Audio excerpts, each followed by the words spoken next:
Lab take learners, तो जो आज का टॉपिक है वो हिस्टोपैथ का टॉपिक है, स्टेनिंग का टॉपिक है। Please like and subscribe my channel. तो ये है haematoxylin and eosin staining. Haematoxylin and eosin staining ये हिस्टोपैथ की बहुत एक मेजर पॉपुलर स्टेनिंग मानी जाती है। मॉडिफाइड H&E स्टेनिंग, इसको ही हिमाटॉक्सिलिन एंड इयोसिन स्टेनिंग को हम H&E स्टेनिंग के नाम से जानते हैं। प्रिंसिपल क्या होता है, जब हम माइक्रोटॉम में अपनी प्रोसेसिंग करते हैं ना, जब हमारे रिबन लाइक स्ट्रक्चर आ जाता है तो उसके बाद क्या होता है, हम स्टेन करते हैं। डिफरेंट टाइप्स ऑफ स्टेन होती है, कैल्शियम स्टेनिंग होती है, हिमाटॉक्सिलिन स्टेनिंग होती है। तो इसका मेन पर्पस क्या है आज ये देखते हैं। Haematoxylin staining, haematoxylin and the eosins are the principal stain use for the demonstration of the nucleus and the cytoplasmic inclusion. तो haematoxylin and eosin principal stain है जो कि हमारे न्यूक्लियस को आइडेंटिफिकेशन के लिए और साइटोप्लाज्म के आइडेंटिफिकेशन के लिए देखने के लिए करी जाती है। एलम एक्ट एज अ मॉडरेंट, यहाँ पे एलम जो है ये एक तरह से मॉडरेंट का काम करता है। Haematoxylin containing alum stain the nucleus light blue which turn red in the presence of the acid. इसमें क्या होता है, हिमाटॉक्सिलिन में हम जब एलम के साथ कंटेन करते हैं इस स्टेन को, जो न्यूक्लियस होता है हमारे ब्लू कलर में न्यूक्लियस जो दिखाई देता है वो अपीयर हो जाता है रेड कलर में इन द प्रेजेंस ऑफ एसिड की प्रेजेंस में ये रेड कलर का हो जाता है। जो हमारा न्यूक्लियस उसका ओरिजिनल जो हमारा कलर होता है वो ब्लू होता है, हम सबको पता है। लेकिन जब हम इसको हिमाटॉक्सिलिन स्टेनिंग के साथ जब स्टेन करते हैं तो क्या होता है, ये रेड कलर में अपेयर हो जाता है। The cell differentiation is achieved by treating the tissue with acid solution. जो सेल का डिफरेंशिएशन है वो किसके साथ, जो टिश्यू का डिफरेंशिएशन है वो एसिड के साथ हम परफॉर्म करते हैं। And the counter staining is perform by the using eosin solution which impart pink colour of the cytoplasm. और जो हमारे यहाँ पे काउंटर स्टेनिंग है वो हम इयोसिन यूज कर रहे हैं यहाँ पे काउंटर स्टेन में, जो कि हमारे साइटोप्लाज्म को पिंक कलर प्रोवाइड करेगी। तो मतलब यहाँ से हम दो चीज़ें समझ गए हैं कि हिमाटॉक्सिलिन जो है, हिमाटॉक्सिलिन न्यूक्लियस के लिए करी जाती है और इयोसिन जो है ये साइटोप्लाज्म के लिए। हिमाटॉक्सिलिन मीन्स हमारा जो न्यूक्लियस है वो ब्लू कलर में होता है और इन द एसिड के प्रेजेंस में वो रेड कलर का अपीयर्स दिखाई देने लगता है। और इयोसिन का क्या होता है, इयोसिन हमारे साइटोप्लाज्म के लिए करी जाती है जिसमें कि पिंक कलर का ये अपीयरेंस दिखाई देगी हमें। रिएजेंट के लिए हमें क्या क्या चाहिए, रिएजेंट्स के लिए हैरिस हिमाटॉक्सिलिन स्टेन जिसमें कि हमारा 1.0 gram haematoxylin plus 10 ml 95% volume by volume ethanol, ये सॉल्यूशन ए प्रिपेयर करेंगे। और solution B 20 gram ammonium alum और 200 ml of hot distil water mix करके ए एंड बी को एक 0.5 ऐड करेंगे हम मर्क्यूरिक ऑक्साइड, और इस बॉटल को हम प्रिजर्व कर लेंगे एम्बर्ड कलर बॉटल में। सेकेंड आता है हमारा eosin solution. Eosin solution 1.0 gram of yellow eosin and 80 ml of distil water add करेंगे। तो ये हमारा सॉल्यूशन ए बनेगा। सॉल्यूशन ए के बाद सॉल्यूशन बी ऐड करेंगे हम अपना 320 ml 95% volume by volume ethanol. C जो है हमारा add 0.4 ml of glacial acetic acid. जो मैंने आपको प्रिंसिपल बताया ना कि एसिड के डिफरेंशिएशन से हमारा साइटोप्लाज्म एक तो पिंक कलर का दिखाई दे रहा है और न्यूक्लियस जो है जो ब्लू कलर में होना चाहिए, बट वो जब हम स्लाइड के ऊपर देखते हैं तो वो हमें अपेयर्स होता है किस कलर में, रेड कलर में अपेयर होता है by the presence of the acid. 0.5% volume by volume hydrochloric acid, dilute ammonia water. तो ये थे रिएजेंट्स। अब इसके प्रोसीजर की बात करते हैं। प्रोसीजर के लिए हमने क्या लिया, सबसे पहले हम रिबन लाइक स्ट्रक्चर में हम टिश्यू प्रोसेसिंग करते हैं। कोई भी हमने सैंपल लिया, ठीक है, हम मान लेते हैं कोई सा भी यहाँ पे टिश्यू प्रोसेसिंग का सैंपल ले लो, ठीक है।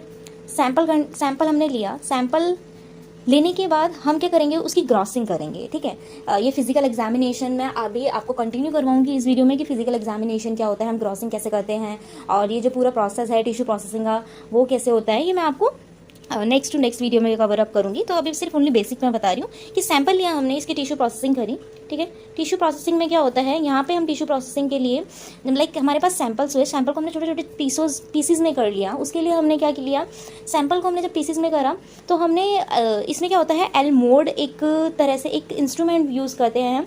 तो हम इतना फाइन हम अपने सैंपल को कट करते हैं कि हम इस एल मोड में अपने सैंपल को सेंटर में प्लेस कर देते हैं और जितना भी हमारा जो हमारी वैक्स होती है ना, इसमें हम वैक्स का यूज़ करते हैं और इस थोड़ी बहुत जो हमारी मेल्टिंग वैक्स होती है हम इसमें पोर कर देते हैं ताकि हमारा जो सैंपल है वो हमारे सेंटर में ही रहे और बाकी तरह वैक्स से ज़्यादा आती है। और फिर हम उस वैक्स वाले सैंपल के साथ, मतलब वैक्स कंटेनिंग द टिश्यू, उस सैंपल की हम टिश्यू प्रोसेसिंग करते हैं by the microtome. Different type of microtome होते हैं, अल्ट्रा माइक्रोटॉम है, बहुत सारे टाइप्स के माइक्रोटॉम होते हैं। तो उसके बाद जब हम माइक्रोटॉम करते हैं हमें रिबन लाइक स्ट्रक्चर मिलते हैं कि साइड में वैक्सेस, बीच में हमारा मतलब टिश्यू प्रोसेसिंग कर रहे हैं तो हमारा टिश्यू के साथ वैक्सेस भी होती है। तो उसी सैंपल को हम क्या करेंगे, उसी सैंपल को हम अपनी स्लाइड पे लेंगे। तो हमारे पास पता है कि हमने जो सैंपल हमने प्रिपेयर करा था उसमें वैक्स कंटेन थी, ठीक है। अब उस वैक्स को हटाना भी तो जरूरी है, तो हमने सबसे पहले डीपैराफिनाइज करा। डीपैराफिनाइज का मतलब यहीं पे है कि मैं जो वैक्स है उसको रिमूव कर रही हूँ। ओके। सेकंड, इसमें फिर मैंने इस अपने जो मेरा सैंपल है जो मैंने स्लाइड पे लिया है, इस सेक्शन को मैं इसको हाइड्रेट करवाऊंगी। हाइड्रेशन मतलब, और वो भी डिक्रीजिंग कंसंट्रेशन में 100%, 90%, 80%, 70% absolute alcohol for 30 to 60 seconds. Okay, तो हम डिफरेंट टाइप्स ऑफ कंसंट्रेशन बनाएंगे एब्सोल्यूट अल्कोहल की, 100, 90, 80, 70। तो मैं सीरीज वाइज ये इसकी कंसंट्रेशन रखूंगी और हर एक 30 to 60 सेकंड के बाद 100 से लिया 90 में डाला, 90 से लिया 80 में डाला। तो ये प्रोसेस मुझे करना है, ठीक है। सेकंड का हाइड्रेशन हो गया। हाइड्रेशन के बाद आता है स्टेनिंग। स्टेनिंग इज इंपॉर्टेंट क्योंकि हम हेमाटॉक्सिलिन और ईओसिन की स्टेन कर रहे हैं। तो स्टेनिंग में हम सबसे पहले सेक्शन को हम हेमाटॉक्सिलिन स्टेन से हम इसको स्टेन करेंगे फॉर 3 to 5 मिनट। तो हमने डिप कर दी हेमाटॉक्सिलिन सॉल्यूशन में 5 मिनट्स के लिए। उसके बाद हम वॉश करेंगे, wash with the water. Wash करा हमने वाटर में वॉश करने के बाद क्विकली डिप कर दी 0.5% हाइड्रोक्लोरिक एसिड। फिर इसको हमें रिंस करना है वाटर के साथ 30 to 60 सेकेंड्स के लिए। फिर उसके बाद dipped in the dilute ammonia water, जिसमें कि हम देख पाएंगे कि सेक्शन जो है ना, जो हमारी स्लाइड के ऊपर जो हमने अपने टिश्यू रखा वो एकदम ब्लू कलर में अपीयर दिखाई देने लगेगा। हमें विजुअली दिखाई देगा कि वो जो स्टेन है ना, स्टेन मतलब हो रहा है, एक अच्छे से हमें विजुअलाइज होगा कि हाँ स्टेनिंग हमारी हो रही है। Wash with the water the rinse in the 95% alcohol. फिर उसके बाद हम क्या करेंगे, वॉश करेंगे और फिर उसके बाद रिंस करेंगे 95% एल्कोहल में। फोर्थ आता है डिहाइड्रेशन। डिहाइड्रेशन का क्या मतलब है, जो हमने वाटर में पोर करा, वाटर रिमूव करना है हमें, ठीक है। तो इसके लिए हम क्या करेंगे,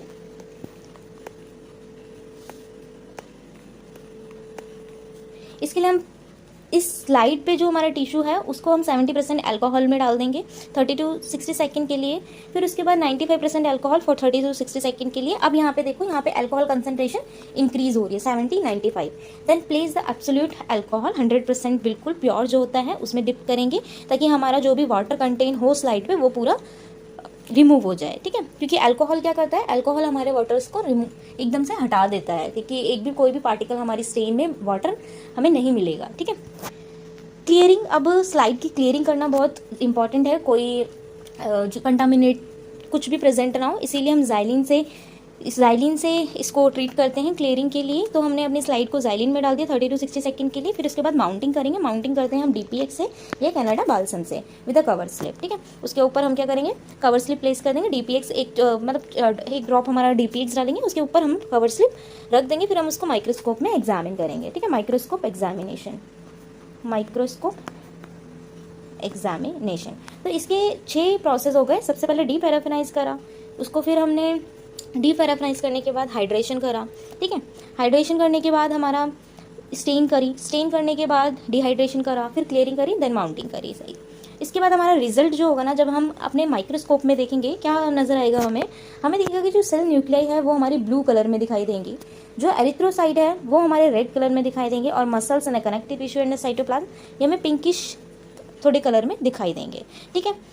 तो ये था आज की वीडियो हेमाटॉक्सिलिन एंड ईओसिन स्टेनिंग। आगे मैं फर्दर इसी को कंटिन्यू करूंगी, टोटल स्टेन्स एंड जो भी हमारे हिस्टोपैथोलॉजिकल्स ग्रॉसिंग करी जाती है, माइक्रोटर्म्स के लिए कौन कौन से यूज़ होते हैं, मैं आगे फर्दर वीडियोस बनाऊंगी। Please like, share and subscribe my channel, ताकि मुझे भी थोड़ा वो मिले कि हाँ मैं भी कुछ कर रही हूँ आप लोग बच्चों के लिए। तो थैंक यू।